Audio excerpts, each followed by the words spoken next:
sur la loyauté et la déloyauté. Et ce matin, nous allons poursuivre. Certainement, on t'a expliqué ce que c'est la loyauté. On t'a parlé des signes de loyauté. Aujourd'hui, je viens te parler des étapes de la déloyauté. Pourquoi? Parce que la loyauté est une vertu. C'est quelque chose que nous devons développer dans notre vie courante, en sein de l'Église, au sein du ministère. Toi qui es un assistant, tu dois être un assistant loyal. Parce que tu es venu pour accompagner une vision. Tu es venu pour aider à bâtir une église, à bâtir un ministère. C'est pourquoi je compte sur toi. Peut-être là. Amen. Ce matin, je veux donc te parler des étapes de la déloyauté. La déloyauté est un processus. Un processus qui évolue en façon du progressif. Ce n'est pas du jour au lendemain qu'on devient déloyal. Mais c'est un processus par lequel on passe sur des étapes. On va d'une étape à une autre. Si on ne fait pas un retour en arrière pour pouvoir regresser dans le processus de déloyauté, on finit par devenir déloyal. Est-ce que je parle à quelqu'un ce matin? Toi qui es sur notre page Facebook, toi qui es en train de regarder ton petit écran de la télévision de la Livicas Ministry, ce matin, il est important de comprendre l'intérêt d'un tel enseignement. Parce que c'est un enseignement qui vient bâtir, un enseignement qui vient te donner une certaine personnalité et qui enlève le faux en toi. Ah, tu peux connaître la première étape. La première étape, être indépendant. Tu appartiens à un groupe, tu appartiens à un ministère, tu appartiens à une structure, tu appartiens à une institution.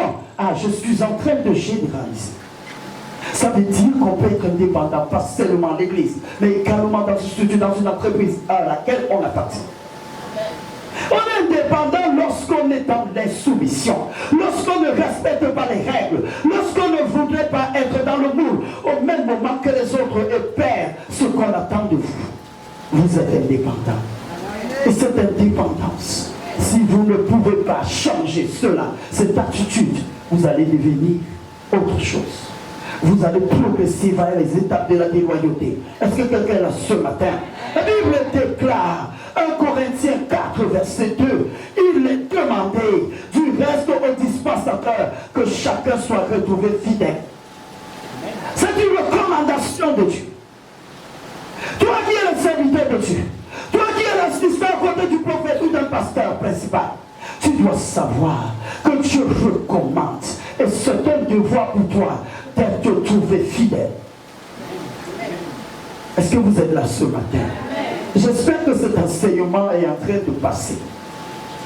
Si tu développes donc cet esprit d'indépendance et que tu ne changes pas, il y a des exemples dans la Bible. On prend par exemple Joab. Joab était le commandant du roi David, de l'armée du roi David. Mais Joab avait une attitude d'indépendance. Joab avait une attitude d'indépendance. Quelqu'un peut être à 2 Samuel 3, verset 25 à 27. 2 Samuel 3. Nous allons lire pour que nous soyons bâtis par la parole. 2 Samuel 3, verset 25 à 27. Joab était mécontent pendant qu'elle est en train de chercher. Il était mécontent de ce que le roi David enterrait l'arche de guerre avec celui qu'on appelait Abner. Le roi David a décidé de faire des réjouissances, a invité Abner dans son palais. Mais un de ces éléments, je dis bien celui qui est très proche de lui, un assistant, le commandant de l'armée du roi David, il n'a pas été content de cette décision.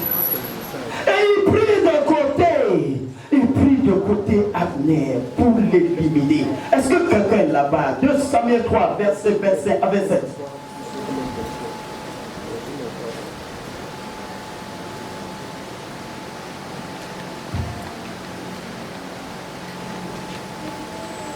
Qui est là-bas? On va aller vite.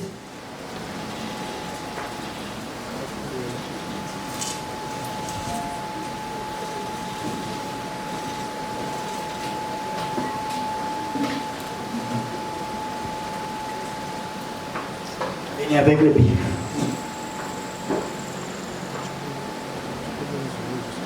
De Samuel 3. Le verset, j'ai dit le verset 25 à 27. La Bible déclare. Tu connais Abner, fils de Ner. C'est pour te tromper qu'il est venu. Voilà quelqu'un qui est proche du roi et qui est en train de s'adresser au roi. Abner est venu faire quoi dans le palais? Il est en train de se questionner. Il est en train de questionner le roi. Il est en train de se comporter comme s'il était le supérieur du roi. Est-ce que quelqu'un est là ce matin? Il est venu pour te tromper. Pour épier tes démarches. Et pour savoir tout ce que tu fais. Et Joab, après avoir quitté David, envoya sur les traces d'Abner des messagers qui le ramenèrent depuis la citerne de Sira. Lorsque Abner, verset 27, fut de retour à Hébron, Joab le tira à l'écart, au milieu de la porte, chacun pour lui parler en secret. Et là, il frappa, tuant et le tua. Quelqu'un me dit amen. Amen. Je vous parle de quelqu'un qui est proche du prophète. Je vous parle de quelqu'un qui est proche d'un pasteur principal. Je vous parle de quelqu'un qui était proche du roi, qui était le commandant de l'armée, et qui décide de prendre une décision sans consulter le roi. Pourquoi le roi a-t-il invité Abner? Il se pose des questions et il a décidé d'agir au-delà du roi. Il a décidé donc d'aller vers Abner et de l'éliminer sans que le roi ne soit au courant. Je suis en train de parler à quelqu'un ce matin. Parce que je prends cette figure pour que nous comprenions ce que c'est développer un esprit d'indépendance. Quelqu'un me dit amen. Amen. Il avait un esprit indépendant. Au point où, lorsque cette étape évolue, quelqu'un entre dans ce qu'on appelle la passivité. Quelqu'un me parle de la passivité. Quelqu'un dit la passivité. La passivité. Ah.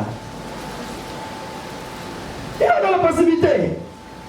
Mais la deuxième étape, il est d'abord offensé. Il est d'abord offensé. Parce que dans le cas que nous venons de prendre, il était offensé. Il ne comprenait pas la raison pour laquelle le roi David a pu prendre une telle décision. Pourquoi a-t-il invité un ennemi? Parce que lui, il a payé un ennemi au palais. Et l'offense est entrée dans son cœur. Je suis en train de parler en chrétien ce matin. Parce que l'offense, c'est l'étape qui suit l'esprit indépendant. Je peux prendre des décisions sans ma structure. Je prends des décisions sans consulter ma hiérarchie. Attention à ces personnes qui sont au milieu de nous. Attention à ces personnes qui peuvent nous entraîner dans leur faux bateau. Attention à ces personnes dont la grâce est tuée dès le départ. Quelqu'un me dit amen. Amen. Celui qui est donc indépendant est aussi offensé. Lorsqu'il entre dans une étape qui suit, il est offensé. Qu'est-ce qu'on appelle l'offense? Lorsqu'on est offensé, on entre dans la colère. On a un cœur d'amertume. On est haineux. Est-ce que quelqu'un là? Absalom était haineux. Absalom qui convoitait ce que son père avait. Il était pris de haine. Il était pris d'envie. Absalom a été offensé par le violeur de Tamar, sa sœur. Et il a pris, comment on l'appelait, Amon de haine. Et il a décidé de frapper au moment opportun. Amon. Est-ce que quelqu'un est là?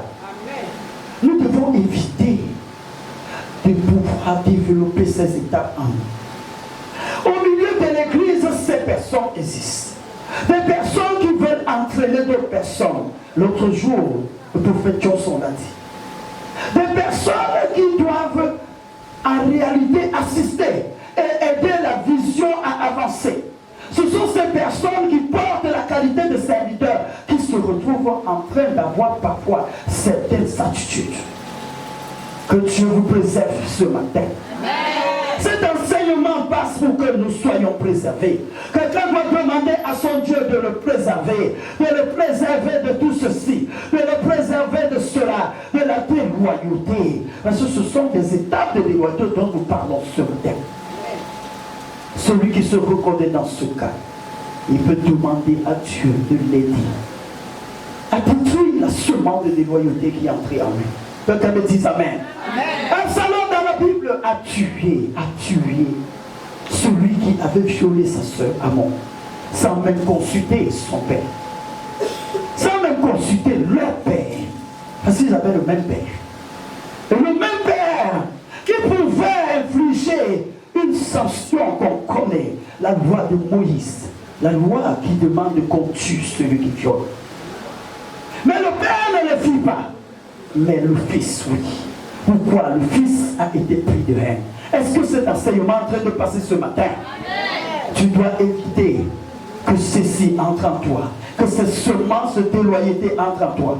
Parce que si tu n'arrives pas à regresser, à prendre conscience de ce qui se passe en toi, après l'offense, tu vas entrer dans une étape qu'on appelle la passivité. Est-ce que quelqu'un est là ce matin? Amen. La passivité, tu ne fais plus grand chose. Tu ne te plies plus à ce qui se passe dans l'institution, au sein de l'église, au sein du ministère. Tu deviens un observateur. Celui qui est passif est un observateur. Est-ce que vous êtes là ce matin? Et tu commences donc à négliger l'œuvre de Dieu. La Bible déclare dans Jérémie 48, verset 10, que l'œuvre de Dieu, il nous est interdit. Je résume le passage, vous prenez la référence. Jérémie 48, verset 10. Il nous est interdit. Et maudit celui qui fait l'œuvre de Dieu avec négligence. Maudit. Doit-il non par la malédiction? Toi, le serviteur de Dieu, n'a-t-il pas la malédiction par la négligence de ton service? Parce que Dieu dit que tu es maudit, toi qui négliges l'œuvre de Dieu. Celui qui éloigne son épée, celui qui sort, il dit celui qui sort son épée, éloigne son épée du carnage, tu es maudit. Donc toi qui éloignes ton épée du carnage, toi qui es celui qui néglige l'œuvre de Dieu, tu fais l'œuvre de Dieu avec mollesse. Tu fais l'œuvre de Dieu quand tu veux. Tu assistes à des cultes quand tu veux. Les réunions sont organisées, tu viens quand tu veux. Et il dit, maudit sois-tu. Est-ce que vous êtes là ce matin? Je suis en train de parler également à quelqu'un qui est sur notre site Facebook. J'espère que cet enseignement est en train de te bénir ce matin. J'espère que cet enseignement est en train de te bâtir et de t'enseigner. Est-ce que quelqu'un est là ce matin? Maudit. Et lorsqu'on peut donc ne pas régresser et qu'on avance plutôt dans ce processus de déloyauté, un processus de déloyauté qui est un processus de destruction, un processus de destruction de la personne soi-même, il faut le dire également de la structure à laquelle tu appartiens, par ton acte, par tes ajustements. Ce matin, tu dois savoir, lorsque tu as passé cette étape, tu es dans une autre étape. Étape de la critique. Qui dit critique? L'étape de critique.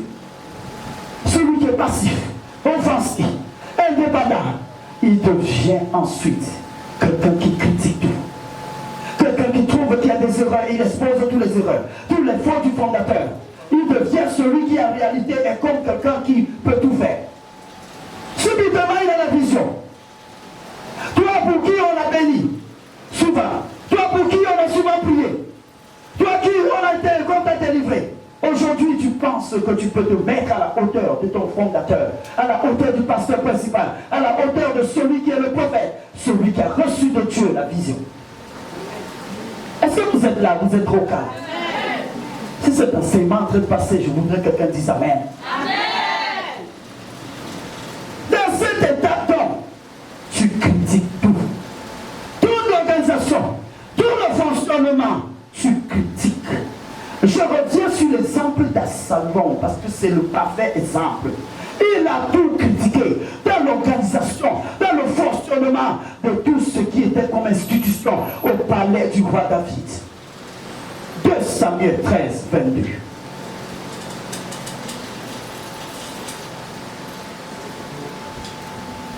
Quelqu'un d'autre ouvre 2 Samuel 13, 28.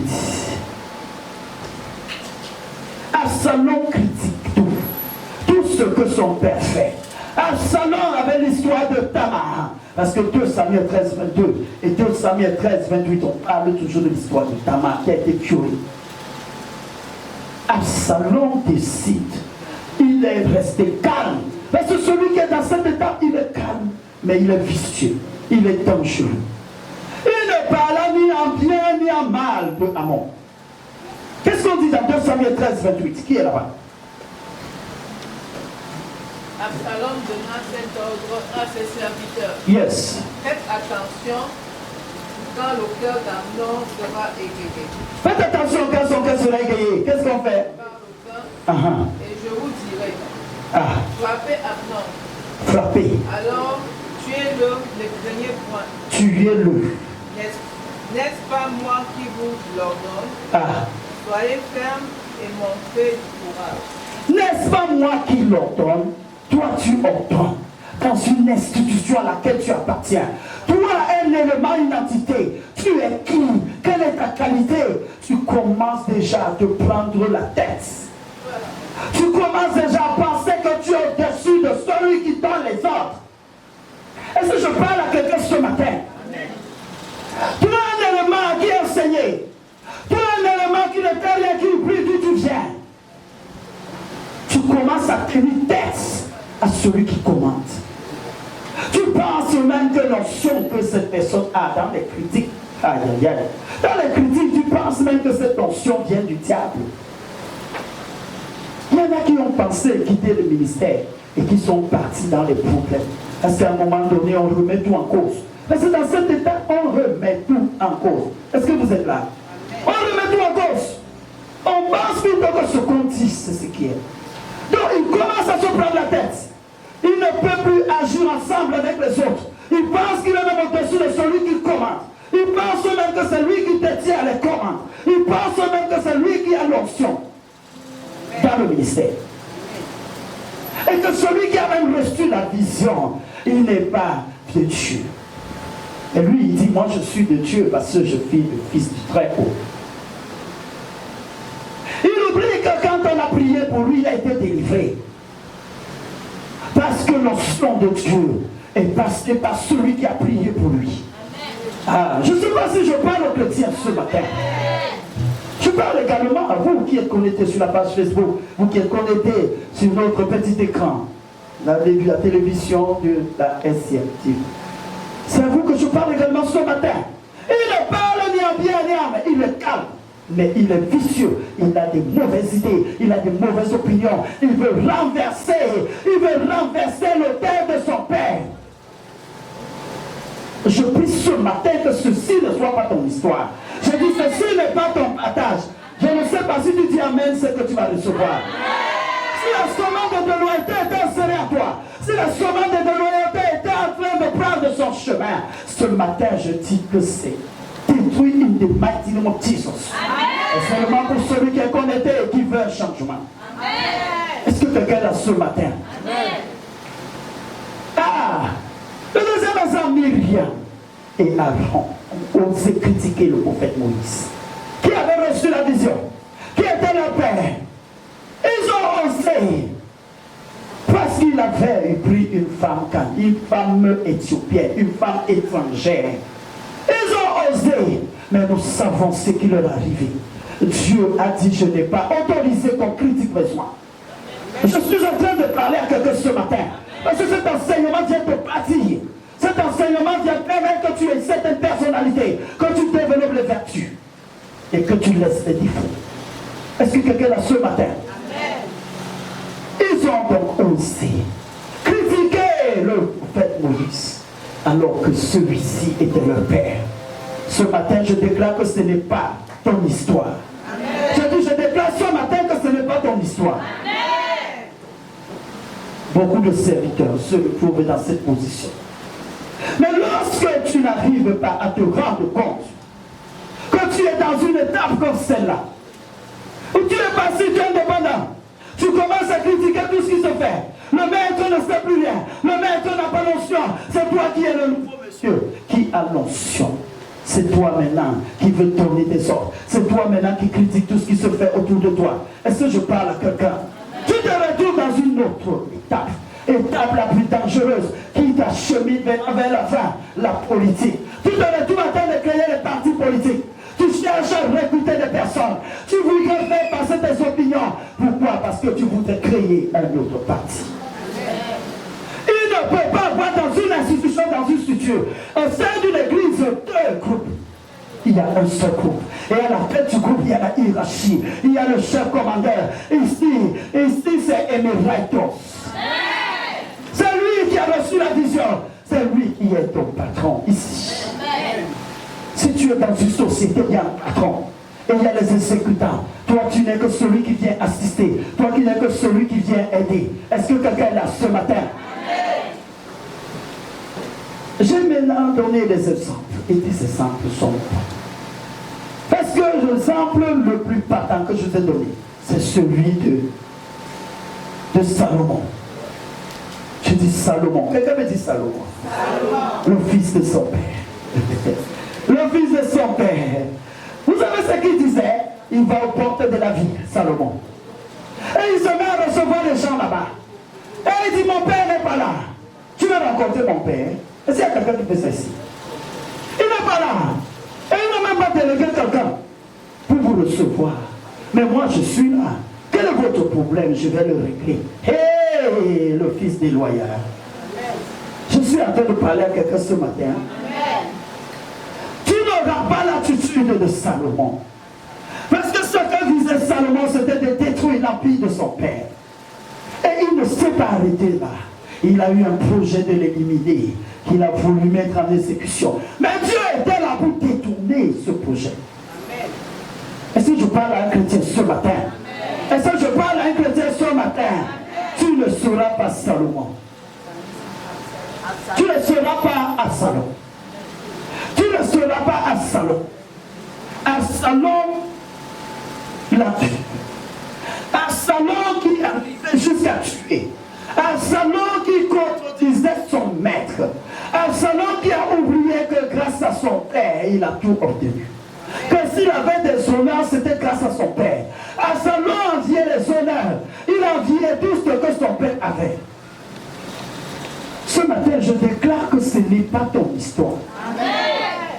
Je déclare, toi qui m'écoutes ce matin, partout où tu te trouves, dans cette salle, au niveau de notre Facebook, la page Facebook, au niveau de la chaîne de télévision, ce matin, je déclare que ce n'est pas ton histoire. Tu ne seras jamais à Salon. Quelqu'un me dise Amen. Amen. Lorsque tu passes cette étape, tu commences à parler de ton père comme s'il était ton frère. Tu deviens familier. Tu critiques les règles. Tu voudrais qu'il y ait d'autres règles. Tu constitues même une équipe. Tu commences à avoir des réunions au milieu de ton équipe. J'appelle ça la 5e colonne. Tu ne seras pas de la 5e colonne. Je dis, tu ne seras pas de la 5e colonne. Amen. Tu entres dans une étape, la 6e étape, qu'on appelle la séduction. Ah, à cette étape, tu crois que tu es plus meilleur que ton père. Tu crois que c'est toi qui as reçu l'ordre de faire. De faire ce qu'il faut faire. Tu deviens un nouveau visionnaire, je dis. La Bible déclare que le serviteur n'est pas plus grand que le maître. Le serviteur ne sera pas plus grand que le maître. Il ne sera jamais plus grand que celui qui l'a envoyé. Est-ce que tu pourras lire? Tu vas prendre ça, tu vas lire à la maison. Notre temps est court. Jean 13, verset 16.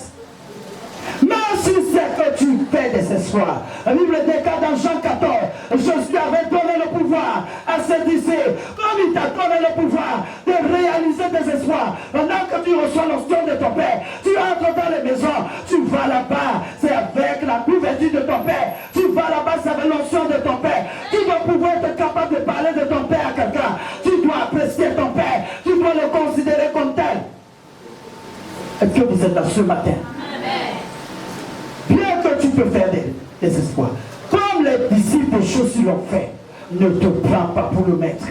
Ne te prends pas au-dessus de ton père. Ne te prends jamais au-dessus de ton père. Parce que si c'est le cas, tu vas évoluer vers la fin. Je dis la fin du processus, qui est un processus de déclin et de destruction. Est-ce que vous êtes là ce matin?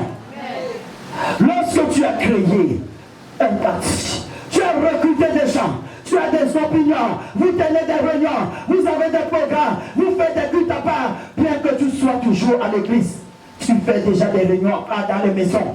Vous parlez du prophète Amal. Ah, Jesus. Qu'est-ce qui se passe ensuite? Qu'est-ce qui se passe ensuite? Tous les honneurs, tu veux les avoir. J'ai dit tous les honneurs, tu veux les avoir. Tu vas passer à une étape qu'on appelle la rébellion. Aïe, aïe, aïe. La rébellion ouverte. Ici, le combat est ouvert. Tu ne te caches plus. Tes opinions, tu veux les faire avancer. Tes opinions, tu veux avancer tes opinions et dire voici les opinions. Que sont des bonnes opinions. L'onction, tu penses que c'est toi qui as cette onction. Et tu veux dominer. Et tu veux avancer dans cette voie. La fin. Lorsque tu ne regrettes pas la fin, c'est l'exécution. Ça sera la dernière étape. Est-ce que quelqu'un a été béni ce matin? Je voudrais te dire, j'ai dit le mot de fin, que lorsque tu vas te comporter comme elle, que tu ne regrettes pas, que tu ne regrettes pas, que tu n'arrives pas à prendre conscience de ce qui se passe autour de toi, tu vas finir comme cela. Absalom, la mort. Lucifer, la mort. Judas, la mort. Achitopel, la mort. Tous ceux qui ont osé défier l'autorité, tous ceux qui pensaient qu'ils étaient l'autorité, c'était la mort. Je vous remercie ce matin si vous avez suivi. J'espère que vous avez été bénis. J'espère que c'est